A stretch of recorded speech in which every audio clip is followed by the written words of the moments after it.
ब्रह्म कपाल।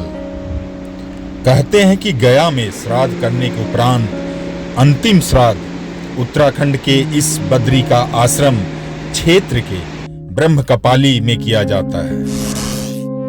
अब देखिए, मैं बद्रीनाथ एक और वजह से आया था कि पिताजी का और पितरों का पिंडदान कर सकूं। तो यहाँ पता चला कि ये सुप्रीम कोर्ट है, हाई कोर्ट गया है, तो बिना गया जाए आप ब्रह्म कपाल में पिंडदान नहीं कर सकते। अब कथा अनुसार जब ब्रह्म कपाल पे आए हैं, कपाल के महत्व को बता देते हैं। वहां पिंडदान होता है, वो ब्रह्म कपाल तीर्थ है लिखा हुआ है वहां पे। और आता है कि ब्रह्मा जी ने झूठ बोला था कि ये शिला जो शिव जी ने बोला था कि इसका अंत ढूंढ के आइए, वो बोलते कि मैंने इसका अंत ढूंढ लिया, जबकि वो अंत नहीं ढूंढे थे और शिव जी को ये पता था। और उसके बाद वो झूठ की वजह से सर काट देते। तो दो कहानियां हैं, तो दो मान्यताओं में ये तो सत्य था कि शिव जी ने ब्रह्मा जी का एक सर काटा था और वो सर शिव जी के त्रिशूल से चपक गया था। वो पूरे पृथ्वी पे इधर से उधर गए, बट वो सर त्रिशूल से गिर ही नहीं रहा था।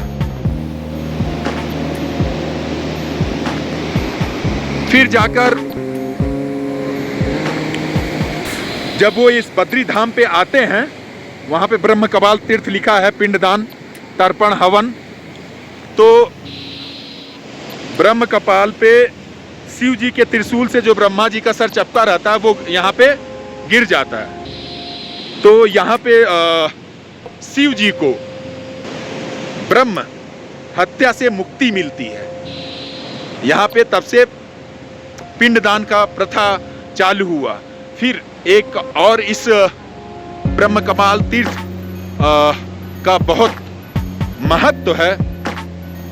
महत्व ये है कि यहाँ पे ही पांडवों ने अपने गोत्र हत्या से, क्योंकि उन्होंने गोत्र के अपने सारे भाइयों को हत्या किया था, पितामह वगैरह सबको तो जानते ही हैं। तो उस हत्या से मुक्ति उन्होंने यहाँ पे पिंड दान करके अपने पितरों को किया था। तो ये है ब्रह्म कपाल। ये विश्राम घाट है ब्रह्म कपाल। अभी घाट पे हैं हम लोग।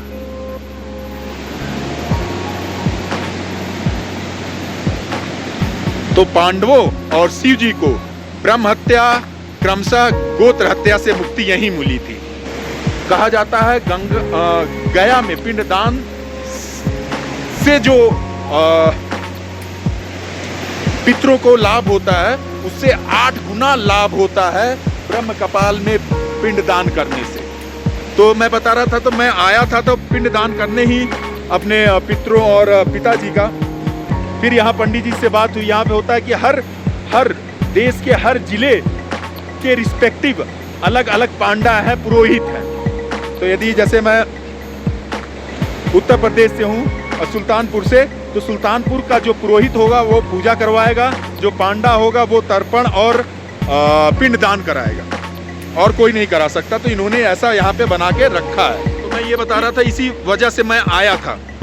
तो पंडित जी ने कहा कि प्रभु, आपको पहले हाई कोर्ट जाना होगा, जो कि गया है।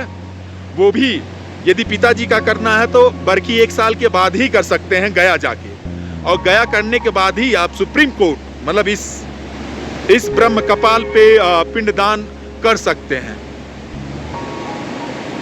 तो मैंने पूछा कि तर्पण, जिसको तिलांजलि कहते हैं, वो कर सकते हैं कि नहीं। तो उन्होंने बोला वो कर सकते हैं। तो मैंने अपने पितरों और पापा के लिए तर्पण करवाया और तिलांजलि दी। यदि इस धाम में, मतलब ऐसा कहना गलत है, मैं इस धाम से, इस गंगोत्री, यमुनोत्री और तीसरा जो मैं अभी धाम पे हूँ, बद्रीनाथ के धाम से, इस ब्रह्म कपाल के धाम से, वेद व्यास के गुफा से, गणेश जी के गुफा से, सरस्वती नदी के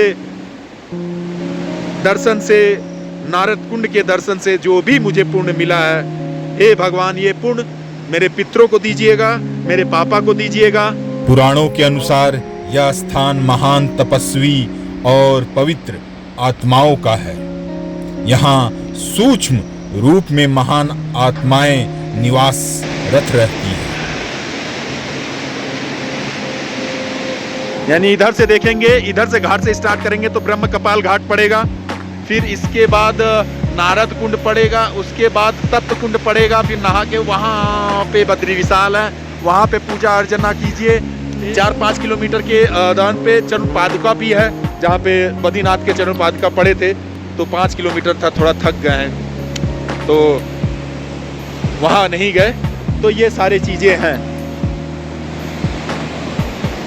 तो ये कहा जाता है कि जिन आत्माओं को मतलब गया जाने से मुक्ति नहीं मिलती, तो ब्रह्म कपाल में पिंड दान करने से उन्हें किसी भी पाप से कोई भी चीज हो उन्हें मुक्ति मिलता है और वो वैकुंठ धाम उनको प्राप्त होता है।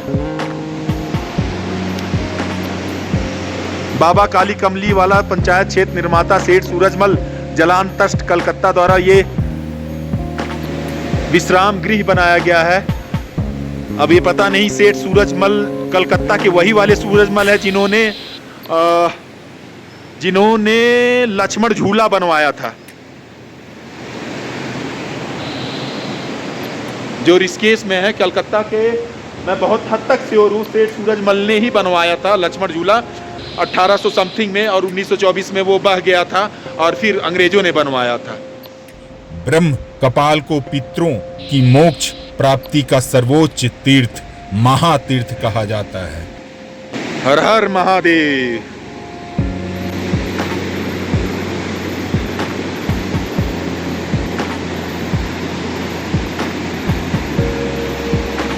यहाँ एक अलख ज्योति जल रही है, तो यहाँ से हम चलते हैं, प्रस्थान करते हैं।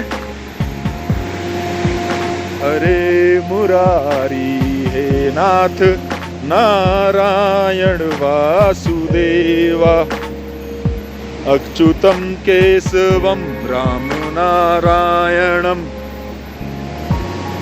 कृष्ण दामोदरम वासुदेवम हरि। गोविंद बोलो हरि गोपाल बोलो राधा रमण श्री गोपाल बोलो। गोविंद बोलो हरि गोपाल बोलो राधा रमण हरि गोपाल बोलो। राधे राधे।